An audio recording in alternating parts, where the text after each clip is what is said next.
আমার খবর। শত্রুতার জেরেই দুটি ট্রাক্টরে আগুন লাগিয়ে দেওয়ার অভিযোগ। আগুনে পুড়ে ছাই হয়ে গেল ট্রাক্টর দুটি। তীব্র চাঞ্চল্য ছড়ালো বাবুইজো শ্রীরামপুর গ্রাম পঞ্চায়েতের এলাকার নদীপাড়া এলাকায়। ঘটনাটি ঘটেছে মঙ্গলবার ভোরে। স্থানীয় সূত্রে জানা গেছে, এদিন ভোর আনুমানিক 4টে নাগাদ রাধামাধব মন্দির সংলগ্ন এলাকায় হঠাৎ বিকট আওয়াজ শুনেই ঘুম ভেঙে যায় বহু মানুষের। এলাকাবাসী ছুটে গিয়ে দেখতে পান দুটি ট্রাক্টরে দাউ দাউ করে আগুন জ্বলছে। স্থানীয়রা দ্রুত ছুটে এসে একটি ট্রাক্টরের আগুন নিয়ন্ত্রণে আনতে সক্ষম হলেও অপর ট্রাক্টরটি সম্পূর্ণ ভস্মীভূত হয়ে যায়। অগ্নিদগ্ধ ট্রাক্টরের মালিক ভজন গড়াইয়ে অভিযোগ, গত 1 বছর ধরে আমার দাদা সাধন গড়াইকে একটি NDPS মামলায় ফাঁসিয়ে দেওয়া হয়েছে। বর্তমানে তিনি সংশোধনাগারে রয়েছেন। সংসারের দায়িত্ব এখন আমার কাঁধে। আমি এই ট্রাক্টর দুটি দিয়ে কাজ চালিয়ে সংসার চালাচ্ছি, কিন্তু কিছু দুষ্কৃতী শত্রুতাবশত আমার গাড়িগুলোতে আগুন লাগিয়ে দিল। ঘটনার পর এলাকায় উত্তেজনা ছড়িয়ে পড়ে। খবর পেয়ে কাকরতলা থানার পুলিশ ঘটনাস্থলে পৌঁছয় এবং ঘটনার তদন্ত শুরু করেছে। আগুন লাগানোর পিছনে কোনো ষড়যন্ত্র রয়েছে কিনা তা খতিয়ে দেখছে পুলিশ। এই ঘটনার সঙ্গে জড়িত দুষ্কৃতীদের দ্রুত শনাক্ত করে উপযুক্ত ব্যবস্থা গ্রহণের দাবি তুলেছেন স্থানীয় বাসিন্দারা। পুলিশের পক্ষ থেকে আশ্বাস দেওয়া হয়েছে, অভিযুক্তদের চিহ্নিত করতে ও গ্রেপ্তার করতে প্রয়োজনীয় সব পদক্ষেপ নেওয়া হবে।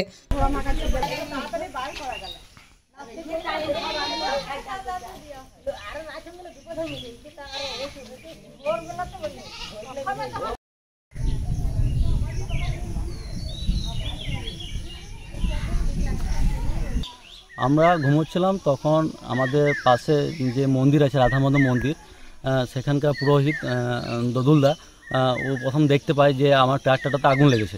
নিয়ে আমাকে সঙ্গে সঙ্গে আমাকে ডাকে। আমি সেখান থেকে বাড়ি থেকে আমি তাড়াতাড়ি দৌড়ে আসি। আমি এসব দেখছি না আমার দুটো গাড়িতে আগুন জ্বলছে। এর সময় দদুলদা এক বালতি জল নিয়ে আসে। আসার সময় দদুলদা আর একটা গাড়ি নেভাতে যায়, কিন্তু আমি দেখছি যে একদম তেলের ট্যাঙ্কির ওখানটাতে জ্বলছে। দদুলদাকে বলি তুমি সঙ্গে সঙ্গে সরে আসো, কারণ আমার এখানে গাড়িটা এত ইম্পর্টেন্ট নয়, কারণ আমার লোকের জীবনটা বেশি ইম্পর্টেন্ট ছিল সে সময়। নিয়ে দদুলদার সঙ্গে দৌড়ে আসতে যায়। দদুলদার পায়ে লাগে, কোমরে লাগে এবং মাথাটাও ফুলে যায়।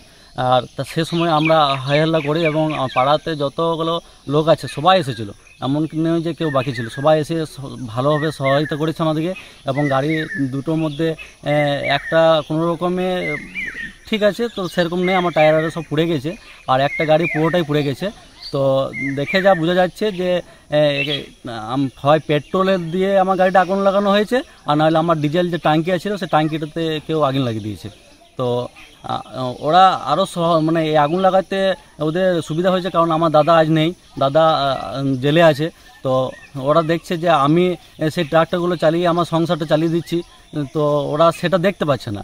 এবারে এই কারণে যেহেতু আমার পরিবারে কেউ নেই যে পরিবারটাকে চালানোর মতন আর পরিবারের পাশে দাঁড়ানোর মতন, তো এই দুটো ট্রাক্টরই আমার ভরসা ছিল যে আমি এর থেকে কিছু উপার্জন করে বোধে আমার সংসার চালাবো এবং আমার দাদাকে ছাড়িয়ে আনবো। তো দুষ্কৃতীরা এমনভাবে সে দুটোকে পুড়িয়ে দিল যে আমি তো সংসার চালানো তো দূরের কথা, আমরা দাদাকেও আমি ছাড়িয়ে আনতে পারবো না। তো পাড়া প্রতিবেশী লোকগুলোকে বললাম যে কে করতে পারে, তো ওরা তো বললো কেউ জানি না, কাউকে দেখতে পাই নাই। তো আমিও কাউকে দেখতে পাই না, কাউকে নাম করতে পারছি না। কিন্তু পুলিশের উপরে আমার ভরসা ছিল যে হয়তো পুলিশ প্রশাসন আমার কিছু করবে। কিন্তু দেখা যাচ্ছে যে আমার বাড়িতে যখন আমার দাদাকে ধরে নিয়ে গেছিলো, আমার বাড়িতে সেখান থেকে যে পায়খানা, সে পায়খানা আমার বাড়িতে ছোড়া হয়। বারবার কমপ্লেন করার পর সিভিক এসে সেটা তদন্ত করার পর সেটা ওয়ার্নিং দেওয়ার পরে সেটা পায়খানাটা বন্ধ হয়। আজ পায়খানা বন্ধ হওয়ার পরে আজ আমার এই ট্রাকটা জ্বালিয়ে দিচ্ছে। কাল তো আমি বাড়ি যাব কোথাও কাজ করতে, কাল আমাকে কেউ মেরে দেবে। এইভাবে যদি জীবন চালাতে হয়, তাতে জীবন চালানোর থেকে আজ আমাদের মরে যাওয়া ভালো। আজ পুলিশ যদি কিছু না করে, তাহলে আমাদের পুলিশের উপরে একদম পুরো ভরসা চলে যাবে।